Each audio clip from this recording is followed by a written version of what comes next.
தொடர்ந்து படித்தால் அதுவே வெற்றியின் ஆயுதம். கேட்பவருக்கு இனிக்கும் விதமான நம் பேச்சு இருக்க வேண்டும் என்றால் நாம் நிறைய படிக்க வேண்டும்.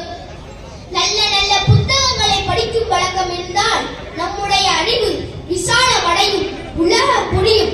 உள்ளத்தின் உணர்வுகளும் சொற்களும் பேச்சாய், கவிதையாய், கட்டுரையாய் வெளிப்படும். படிப்பாளிகள் மட்டும்தானே நல்ல படைப்பாளியாக ஆக முடியும். உள்ளத்தில் புதைந்திருக்கும் உணர்வுகளை வெளிப்படுத்த, நம் வாழ்க்கையை பண்படுத்த சக்தி கொண்ட புத்தி அதனை கத்திக்கோள் கூர்ந்திட்ட நல்ல ஆயுதம்தான் புத்தகம். நூலகங்கள் பூந்தோட்டம் என்றால் அங்கு உள்ள புத்தகங்கள் கருத்து வீசும் மலர்கள். மலர்களை சுற்றி மன வீசும். அதே போல் புத்தகங்களை சுற்றி வாசகர்கள் வட்டம் இருக்கும். நல்ல நண்பராகவும் ஆசிரியராகவும் அறிவுரை வழங்கும் சான்றோராகவும் பொழுதுபோக்கும் துணையாகவும் விளங்கக்கூடிய ஒரு திறமை புத்தகத்தை சாரும். அப்படிப்பட்ட புத்தகத்தை வாசிப்பதால் அறிவு விசாலமடையும், அறியாமை விலகும், ஒழுக்கமான சமூகம் உருவாகும்.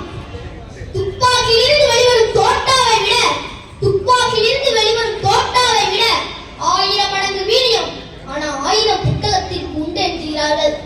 நூலை படி, சங்கத்தமிழ் நூலை படி, முறைப்படி நூலை படி, காலையில் படி, கட்டும் பகல் படி, மாலை இரவு பொருள் படும் படி, நூலை படி என வாங்கி உழைத்த பாவேந்தரின் வார்த்தைக்கு இணங்க தகுதியான புத்தகத்தை வாசித்து வளரும் இளைஞர்களின் வாழ்வில் ஒளிமயமான எதிர்காலத்தை உருவாக்க நம் புத்தகத்தை படிக்க வேண்டும் என்று இந்த புத்தக திருவிழாவில் கூறி வாய்ப்பிற்கு நன்றி பாராட்டி விடைபெறுகிறேன். நன்றி, வணக்கம்.